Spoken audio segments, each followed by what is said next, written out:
Hello everybody, this is Piano Q&A and today I am very happy to have a wonderful guest, Yulia Chaplina. So let's welcome Yulia here today.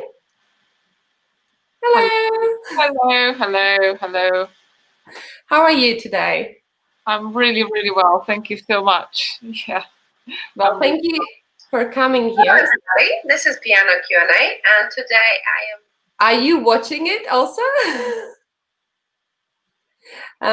So, just without further ado, welcome here, and I wanted to ask you first, before we do anything else, how did it all start? I know you played a concerto versus orchestra at the age of 7. Am I being wrong there? So at that time, a little Yulia playing the piano, did you imagine that you're gonna be a concert pianist and a curator all these years on, and that you're gonna live in London?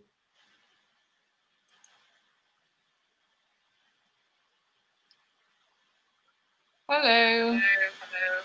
Hi. How are you today? I'm really well. Thank you so much. Yeah. Well, thank you for coming here. This is Piano Q&A, and today are you watching it also? I don't know what's going on with my computer because I think. Okay, shall we start again? Can you hear me now, Yulia? I think we can start again, but I'm not sure what was happening. But well, we try not to have Facebook open. Yeah, I've shut it, but I don't know what was resembling it. Like, it's like the second sound, but coming out, but I'm not sure what it is. Yes, well, I made sure everything is closed as well, just in case. So, welcome again.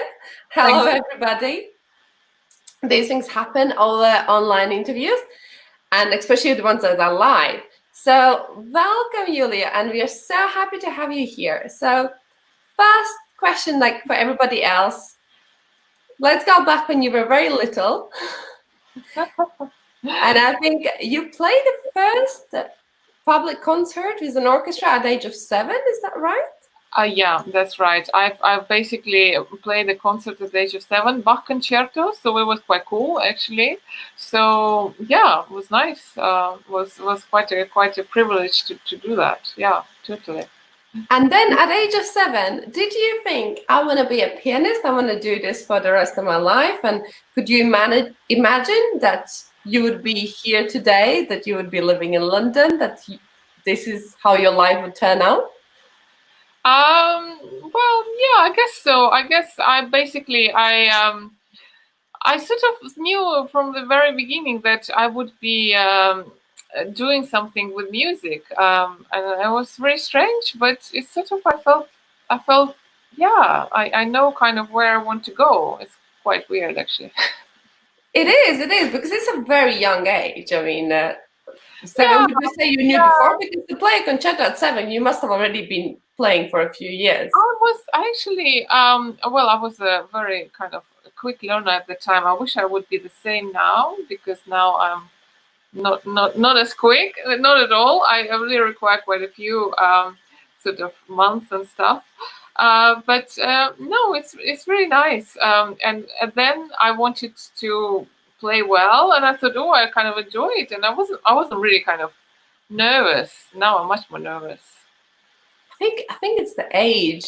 When you're a child, you don't really care. You go out to enjoy yourself. Could be the age as well. Exactly, it could be the age. But age and knowledge. Once you have age and knowledge, you have all these things that you need to fulfill in a concert. Exactly. But yeah, but well, so you are here today. So your childhood dreams, can I say, have sort of come true. So we are, as you know, we all are in lockdown, and you have done a lot of amazing things in lockdown. Yeah. Right. So let's first maybe start with some of the things that you've been doing. So you started interviews with artists. Artists in lockdown. How did that idea come about? And you did an interview with Andrew Schiff, right? That's quite... Yeah, I did. Yeah, he's. I can't say that he's a friend of mine, but he's a good mentor of mine, actually. Well, so he's an amazing, of course, inspiration, and yeah, was great fun. So But basically, what I thought that the community is quite shut at the moment. Nothing is really happening, and I would sit and think that can't be right. You know, there's no buzz, no music buzz, and I decided to reach out to quite a few people to sort of to see if they would be willing to have interviews with me. And then so I created this Musicians in Isolation, which is sort of Facebook series for Russian art and culture. And later, basically, now it's actually launching tonight. So if anyone wants to watch, I will be sharing it on Facebook. It will be a live interview with Paul Lewis as well, who is going to have his recital tomorrow at the Whitmore Hall. So it's quite cool. Very good. So that's starting today at 8 p.m. right after we finish. I will be streaming it through my page and through my personal profile as well. So it will be quite cool, actually. That is really, really great. And that is going to happen every week, or how is that going to work? Well, every day. So I'm actually full of every day. Let me just sit down. So every day. So the name of the event is Bootcamp. Yeah, right? It's the piano bootcamp, and I'll upload all the details on Facebook later. But in fact, it's been just so much work, and it's fun. I really, really like it, but it's really, really fun. And how interactive is this piano bootcamp? Is this just something to watch and listen to, or to watch and listen? Exactly. So it's quite nice actually to watch and yeah, and we're just literally interacting. So it's quite cool. Yeah. Well, I'm very much looking forward to see that later on. Oh, but yeah. So, and this is for under the Russian culture, or this is just no, it's a project with Coach House Pianos.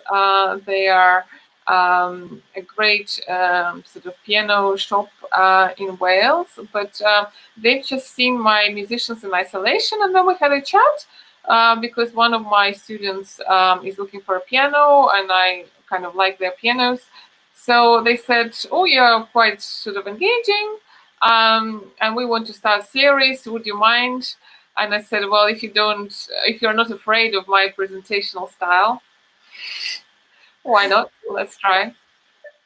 Afraid? I don't think you're someone to be afraid at all. So, yeah, I mean, you're very approachable. You're very lovely. You're very modest. I mean, we are all very happy that you have come here. Thank you. So, now in lockdown, for a musician, I just wanted to ask how much life has changed, or has it changed at all? Well, I mean, look, pianists are anyway, they're kind of lonely creatures, but I'm quite a sociable person. So for me, yeah, I didn't really, and as many, you know, I really don't enjoy it. And I'm one of the, I think, lucky persons who, you know, I have an instrument, and I live in an area with loads of nice parks. So I was able to go for a walk. But yeah, it's of course you practice the piano, and of course you're alone in your room anyway. But it's been interesting. It's been an interesting experience. There've been tough times where I was really almost really. I mean, I wouldn't say demotivated, but really frustrated with stuff. But now I'm so busy with, and you know, I have quite a few concerts coming up online. I have these interviews, so life is kind of going actually. It's moving forward, right? We have adapted. So, and saying that you're going to have this piano bootcamp every day, but you also have an online concert on Thursday? At 11, no, at 12 o'clock, yes. 12 o'clock, lunchtime. Yeah, roughly. So many people have lunchtime at different times now. You know, you can't really. Some people have it at 12, people at 1, at 2. So, yeah, well. Yes, so I mean, you know, I know you're playing the same as you were before, but you're playing in a bit of different format now. And would you say that has affected being in lockdown and sort of not having to I will guess like all the outside concerts have been cancelled, and now you can decide yourself what you want to play for, your lockdown concert. Has that Uh, changed the way that you choose the program? yeah, well, look, I mean, so I was due to play Shostakovich quintet at King's Place, which is cancelled, and also like Prokofiev solo pieces there, and I couldn't face it, like practice these pieces. They're so dark and tragic, and they're beautiful, but it's just really hard. And I just spent days learning smaller, like like little things that I can manage, like nocturnes and impromptus, maybe etudes when I felt like it. But something manageable, something where I can feel, okay, I've learned that. Something maybe more you could say that when people from outside look into somebody who's a musician, they go, "Oh, so do you play your favorite things all day long, or what do you chill out to?" So I guess maybe it's a little bit on those terms, so not exactly, but it's more what can I pick up and just have a wonderful time with. Yeah, well, I don't know. I felt that I can enjoy more and look for some new pieces, new repertoire. I thought it was great thing to do. And it's still when I'm playing a couple of concerts in a couple of days, so I'm still kind of practicing my old repertoire. So it's it's kind of not like totally chilled at the moment. it's quite it's quite intense actually. At this precise week, it's quite intense. Well, but you are doing quite a lot of things. So you have this. How do the interviews run, and where can people see them? Um, s- so the interviews, you mean the interviews, the boot camp, or you mean So the bootcamp is going to be every day from today, 8 p.m. yeah, And yeah. then your artists in Oh, that's isolation random. interview. And I know it's people told me you should have a schedule for it, but it's random. I'm so sorry. And maybe I'll get around and put a couple of kind of scheduled slots that I do it every day. I don't think you have to. I think random is let everyone is relaxing in lockdown. Most of the people, while people are saying, I rethink life and my busy schedule, and I think musicians just go, how can I make myself busier? I'm that type, I'm that type. I can't relax, really. Well, so I think that could be your relaxed approach, Yeah, saying the interviews exactly. are when the people are free, Yeah. and this is everything on your page. Yeah, so it will be on my page, and I will of course share as a kind of a personal profile. So yeah, everywhere where it's possible, so people Well, can.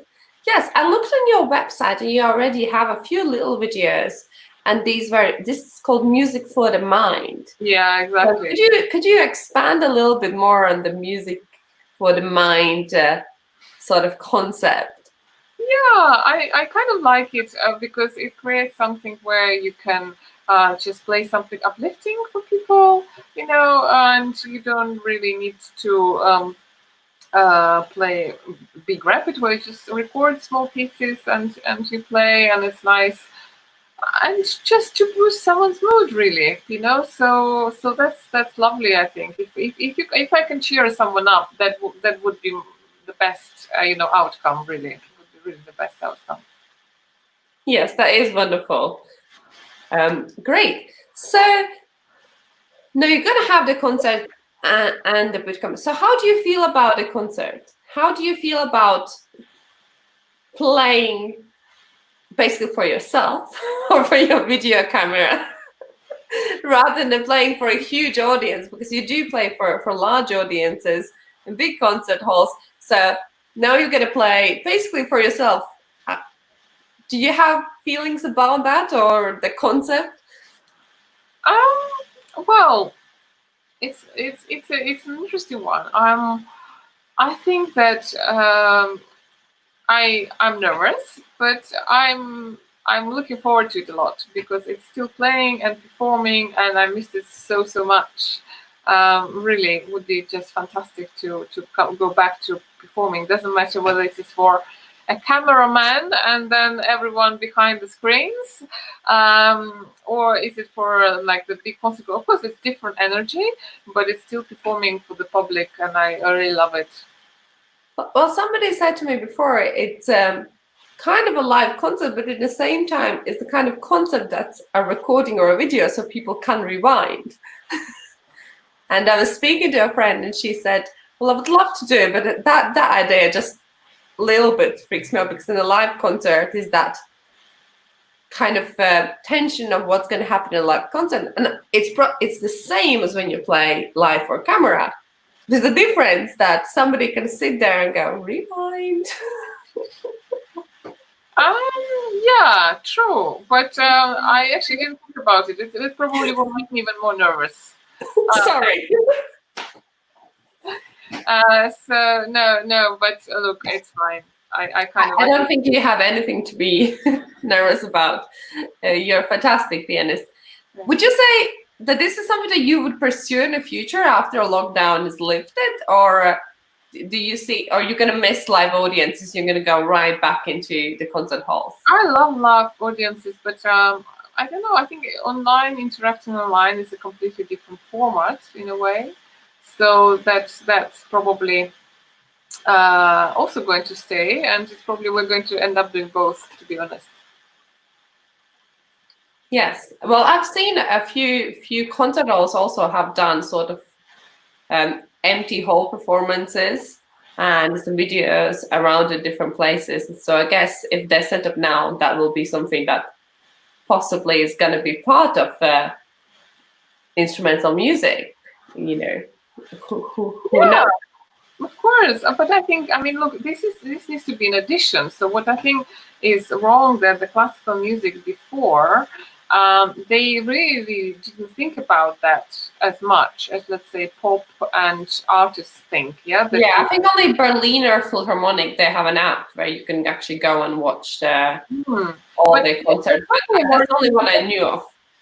It's only very, very, very few places like Berlin Philharmonic that had it. So yeah, I think it's the way to the future, but there's the addition to the concert hall, basically. I'm pretty sure. So yeah. Yes. Would you say that gives also a bit more of a human element when you're playing from your home or where you practice, rather than far away on a stage at a huge piano, really unattainable? Do you know what? When I hit my first online concert, and I wasn't doing much online concert because I think actually artists need to get paid for their work. So I wasn't one of those that would.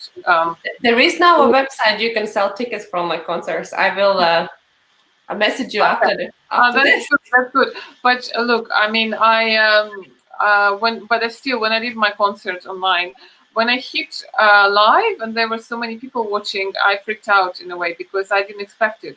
I didn't expect that my living room suddenly would become a concert hall. So that was a bit tough, actually.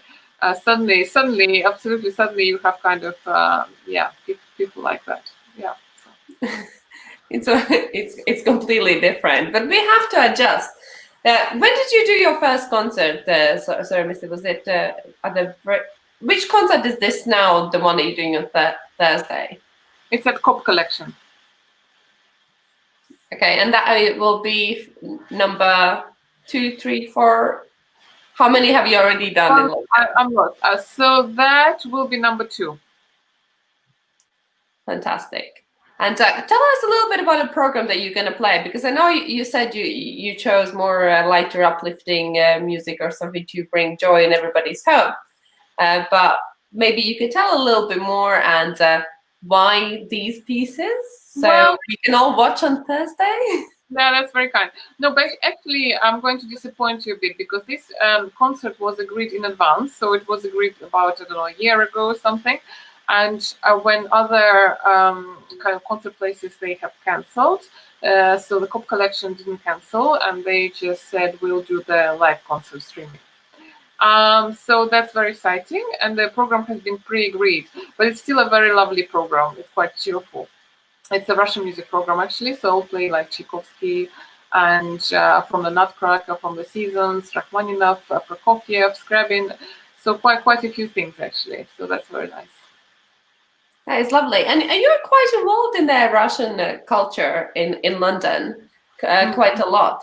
So I saw that last year you were part of the concert series in the Bank Center, and I've seen you doing quite a few things or in collaboration with the Pushkin House, or I've seen them, also the Russian Culture Center sharing your interviews. Is that, would you say that kind of keeps you connected? Is that a vital part of your musical life? I just like playing Russian music. I feel at least no one can say me you're doing incorrectly. I'm joking, but look, I mean, it's just I love everything. It's just happened that my last couple of seasons they were heavily with Russian music. But I will, for example, at October I will also due to play at King's Place. Touch wood, that won't be cancelled. So I have a Beethoven's program actually. So let's see, different. Well, it is the century of Beethoven this year, quite a big one. So when is this Beethoven program sort of concert planned for you? It's in October. So October, I can't remember the date. I think maybe 15th, but it's in King's Place. Great. So hopefully, Yeah, October. Exactly. We'll go and see. And what are you playing Are you playing chamber music or just solo concerto?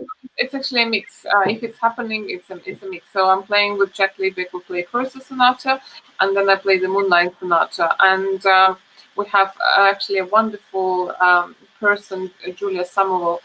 She's used to be a BBC presenter, reading out Tolstoy's poems, because actually that's fantastic. Yeah. Because actually Tolstoy and Beethoven had a funny relationship. Well, not that they knew each other, but Tolstoy wrote, of course, Chorus Sonata, the novel, and about the Beethoven Sonata, and then also actually Moonlight is featured in his novel Family Happiness. So that's quite interesting. Yeah. So these are going to be readings from the books. Yeah, they're reading from the books. That's great. So it's like a mix, not only piano music but also literature. I think that's very fantastic. It's a nice mix. Do you like to collaborate with different art forms? Is that something that you pursue quite a bit? Yeah, sure. I mean, I think cross collaboration is really quite a new thing now. So yeah, quite a trend. Yeah. Anything exciting in the future plan in that field apart from the Beethoven? Not like you're not busy enough at the moment, but let's actually. I don't want to talk about upcoming concerts because I just want them to happen, and I kind of think that if I talk to them about too much, they might not happen, and then I've talked about them and wasted the time. So let's just kind of leave it and see what happens, because it's not see what happens. to talk about anything in the future at the moment, unfortunately. That's fine. We can talk a little bit about the past. So you have quite a glowing career, and you've done a lot of amazing. Well, it's true, but you're lovely and modest, and so I know you've had master classes with people like Andras Schiff and Ochida. So how was that for you at the time that it was happening? Is that at the time at Royal College? Yeah, when I was a student at the time, yeah. And so with the Cheetah was at the Royal College, and with Andras Schiff it was at the Prussia Cove. It's quite a famous place for master classes. Yeah, they were amazing. They were quite strict, but they were nice to me. And as I said, after that with Sir Schiff, sort of kept contact, and yeah, with the Cheetah, I remember I played her Mozart concerto, and she was very specific about interpretation, but it was very interesting. Yeah. I think there are many out here that envy you on on these matters, probably, because every kind of young or learning pianist, we always want to hear the kind of advice from the professionals, which, well, I mean, you are now one of them. So I think it's a long way to go, but thanks for the kind words. Yeah. Sorry, I got to let in a little bit of light as a day setting. So tell us maybe a little bit of other things. So we've spoken so much and you're so busy, but I know we've spoken earlier and like to go for a walk. Apart from piano and spending all that time alone, what are sort of other things that Julia, the pianist, likes to do apart from playing piano? Well, I don't know. I mean, I've been watching quite a few actually online broadcasts. I've been a huge fan of the Metropolitan Opera and watched a lot of broadcasts from there, which is really great. I teach, of course. I have quite a few students. Walks cooking when I have time, and I had time before this recent couple of weeks. I think just really some kind of nice, ordinary stuff. I think I'm a very down to earth person, and I don't know. I enjoy just getting outside and maybe sometimes drinking a glass of wine. Yeah. No, that's good. It sounds good. Good food, good walk, bit of nature, bit of friends, and well, teaching is not really a hobby. Teaching is more. True, but exactly. But I kind of enjoy teaching, especially now. It gives you a lot of structure in your day, and I love my students. They're all fun. I really mean it. Did you find it very easy to adapt to the online teaching platform? Is that something that you would No, tell us how your experience I was? didn't find it easy. No, I didn't find it easy. I think it's quite a few things you can do there. So I certainly don't think it's a waste of time. I think it's very good, especially not to have that enormous gap in your piano studies. And I have quite a few range of people who come and play, like, I don't know, also conservative level students trying to kind of send me recordings what they've been doing, and it's been quite interesting. Also, it kept me in touch. The reason I've done this all interviews and sort of things is I like to be sociable. I like to keep in touch with people, and it's just nice. It's just nice to, in this particular time when like nothing is happening, to exchange all kind of possible musical things. It's good, yeah, to teach, to talk, and maybe talk even more than before. Exactly, new career. Yes. Now, new career, maybe not exactly, but it is a great thing to do. Would you say that in the future you would like to keep some students online? How do you I don't know. I think it has feel that fits in your daily routine? it has positives. It has obviously challenges. I'm not sure. I think face to face is very good, but I think in online, as I mentioned, you can do quite a lot of things. Yeah, definitely. Yes, and there's nowhere to hide really. Like you have the keyboard right in front of your eyes. Sometimes you can see things that you wouldn't maybe before.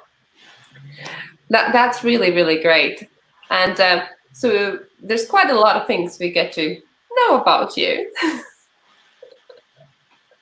Can you tell us when was the first time you came to UK and how did you feel in this new atmosphere? Because I know you studied in Germany, so you first studied in Russian, then in Germany, and then only you came to UK, and now it's your home, right? Yeah, it's home. I've been here about 10 years. It's a scary number. I like UK. I think people are friendly. The weather can be sometimes a bit dubious, but I think it's nice here. Yeah, as I said, I think people are very nice and very open-minded. At least in London. And actually, where I've performed, people have been very nice. Yeah. Well, I cannot talk about other cities too much either. I just one I lived before. It's also London, but it's great. So you didn't want to kind of between Germany and England, you decided to. No, well, I mean, look. Was it just like the faith? I don't know, but Germany is also a great country. But yeah, I can't say I, prefer anything. I think they're equally great countries, but this is now home, so you know, this is it. Exactly. This is it. This is it. So apart from, I mean, you do so many things. So you're a curator. You speak to people. Well, I would say a musical journalist in lockdown, and you also teach. And so what I want to ask, do you also compose? Is that something that you also Well, you do no, or no, arranging? no, I don't compose. But when I was a kid, I won the third prize in a composing competition, like competition for young composers, and that was my biggest joy. I already by then I had quite a number of competitions I won as a pianist, but I didn't care. That the only joy, a real joy of having a prize was the third prize in a very local competition for composers. And I composed a piece called I can't remember exactly, but something My Little Parrot in English. Can you imagine? A Russian person composing a piece in English. I mean, where was my brain? I don't know, but I was like 7, so I think it's possible to Maybe you could like foresee the future. You were like, no. you knew where you're gonna end up. So, but from the age of 7, you never wanted to try to do it No, I again? can do a lot of improvisation, and I won't tell you where. But once I said I have a contemporary piece, and instead of playing a contemporary piece, I just played my own improvisation. I won't tell you where it was and where I did it because I think people might get offended. But I once did it, and people were delighted. And so that's a fun fact about me, I guess. So Yes. I love. Well, we have a hello from Latvia, I guess that is. That's nice. Yeah. And so, but improvisations are in fact pieces in the first stage, or there are a lot of contemporary music that is, in a way, improvisation. Yeah.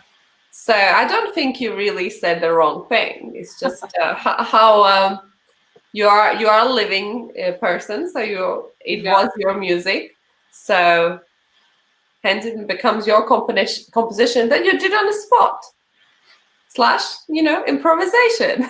Exactly. There you go. Great. What about arranging? Is that something that you maybe do sometimes or no? Well, no, it's not true. Actually, it's not true. I thought about arranging. You mean like pop songs or something? But no, I did quite a few arrangements of Russian songs for cello and piano, and we did arrangements of Russian romances for my previous ensemble, where we had, usually romances are only for the piano and voice, and then we did it like for the quartet. So I did quite, if you call that arrangement, yes. And transcriptions. Transcriptions. Yeah. More of an academic work for that. This is actually what I was thinking when I was talking about arrangements. I was thinking sort of sometimes there's a beautiful trio, but you have to play alone, so you might transcribe for solo piano.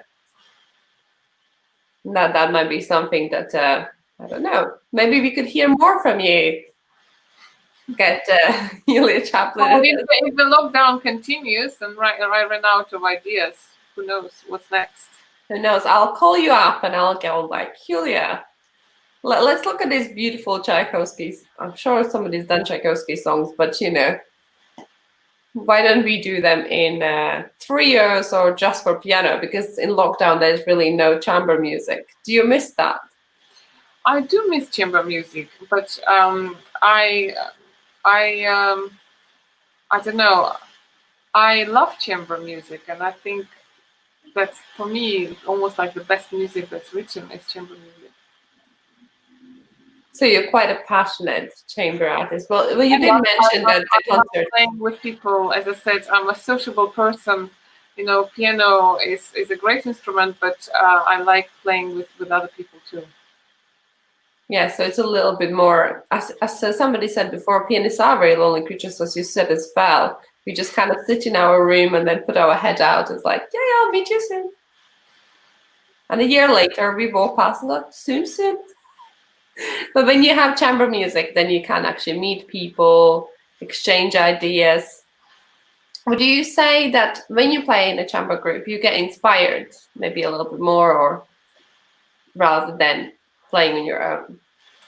I just think it's a more kind of fun energy between people rather than with your own, because on your own you have to kind of keep going yourself and try to motivate yourself, or if you have like bad thoughts about the nerves, you sort of try to. But I think if you play chamber, you can use, oh well, he's playing obviously really well, and it's like a different energy. Yeah, I like that.